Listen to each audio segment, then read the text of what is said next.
So what I wanted to do here is I wanted to talk to y'all about the Generating Heat Lab. So there's a couple ways you can get to this lab. Um, the first way, you can go to Course Materials, Content. It's in the Population unit, so you can click Population Dynamics. And then what I like to do is I just like to click on the first page. And you can scroll through, or you can use the second way to get to it, and that's your course resource newsletter, which I have pulled up here. And it's linked to in the user link section of your course, and it has information about all the assignments for the unit and frequently asked questions and things like that. And it shows here that you can either click on the handout right there, or you can, it says the simulation is found on page 8. So I could go here and I would see there's my Breathing Earth simulation, and there's my assignment about generating heat, all the information about it. So personally, like when I need to go get the handouts for your assignments, I actually go to the course resource newsletter because I've already done the work of putting everything there, and everything's easy to find. So that's my personal preference of getting to these. The other way, I believe it's in the Dropbox folder. So you can go to Assessments, Dropbox. You can scroll down to Generating Heat, and you can see all the information is here as well. And then there's the data tables. So there's lots of places you can go to get the assignment. But anyway, let's go ahead and download the handout. Let's see what it says. Okay, I do not need it that big. Now, whenever I do these labs, I like to set it up to where I've got like my handout on one side and then my website on the other. I just think it makes it a little easier to see everything, so I like to put them I don't know what that is, next to each other. Okay, so you can click the link in here, or you can click it here, and it has an online simulation that it wants you to watch for about 3 to 5 minutes.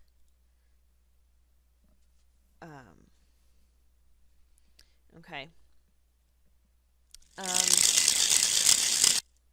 Wow, that's loud. Okay, so I'm not going to make you, I'm not going to watch this the whole time for you guys. It's telling you what's going on here. It's telling you what each of these things means. And then since you've been watching, so it's kind of interesting. It shows the human population. So, and then it has some questions it wants you to answer about it. So that's not super difficult. The Breathing Earth, that's, you know, pretty easy. So that's that part. Now let's go to the next part.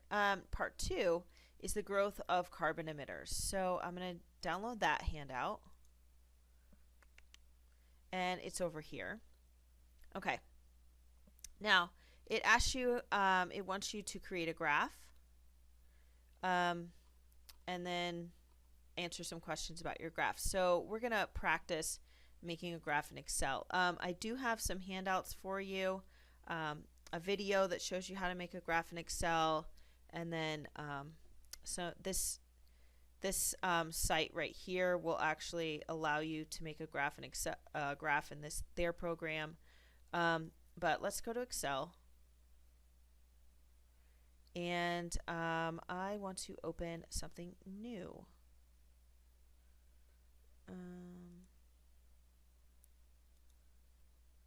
Okay, that looks good. I have just switched to a Windows computer, so Windows is not my thing, so I'm kind of working with Windows. I will get there. Okay, so here's our data. So I'm just going to go ahead and type it in here, year. And since you need units for your graph, I'm going to go ahead and type the units in here, because then when it creates the graph, it'll have that.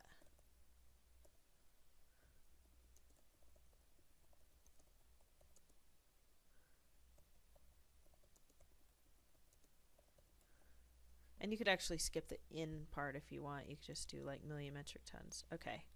So here's 1750, 1800, 1850, 1900, 1950, 2000. Okay.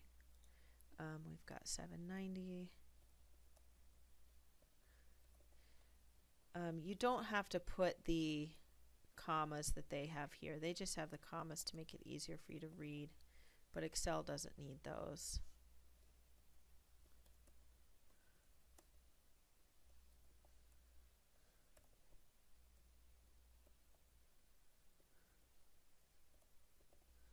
Okay. Okay, so to make our graph, we're going to take this section and we're going to put insert, and we're going to make our chart like this. And then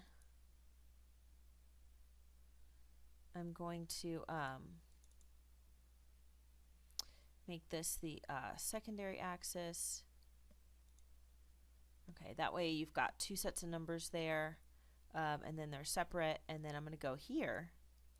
I'm going to right click and I'm going to put select data. And for the horizontal axis, I'm going to edit it, and I'm going to click just the numbers, not the year, and that will give me these here. Now, in order to make your labels, we're just going to go here, chart title. We can call this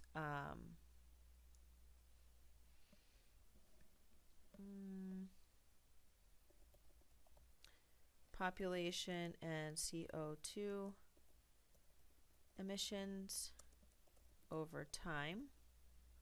Okay, you can call it whatever you want, but it should relate somehow to your graph. Why is it making a capital? Okay, there we go. So add axis titles, perfect. Okay, so here, this one, we made the orange one right, so this is going to be, excuse me.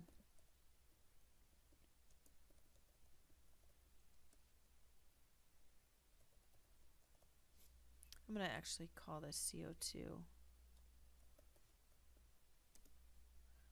Because it'll take up less space. Okay, so there's that one. And then this one's going to be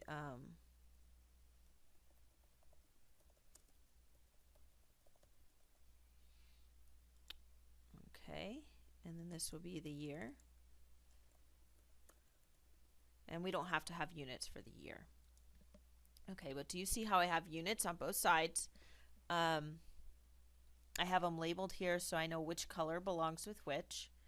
I've got the units when I label it. I have a title that is descriptive and makes sense about my lab. Okay, and then if I want to copy my graph into my lab, I'm just going to take it and I should be able to paste it.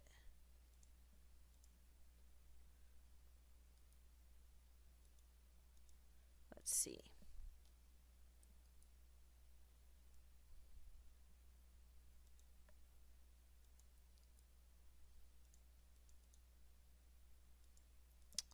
Okay, so let's see.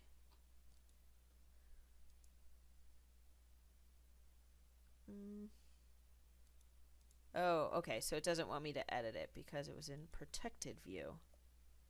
Now I can just put my graph in there. There we go.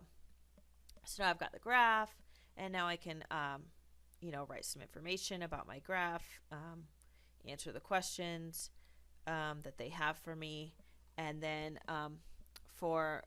in the Dropbox folder, I'll put this part, and I'll also put the answers to that Breathing Earth simulation in the Dropbox folder. So for the Dropbox folder, you're going to submit two things. You're going to submit this generating heat worksheet, and you're also going to submit the Breathing Earth simulation worksheet as well. So there should be two things, okay? In order to get full credit, you'll need to put both things. And then if you want, when you look here, you can actually see the Dropbox folder. It actually shows the questions, and then it shows like the rubric. Okay, so easy peasy. There will be a section in here's your graph. Okay, so make sure you include that graph in order to get full points on there. Okay, so it's showing the scatter crop, which is what we did, the trend lines attempted, it's all labeled, all of that, and you can just plop your graph in there just like we did, and that will be your assignment, and you'll get hopefully full credit.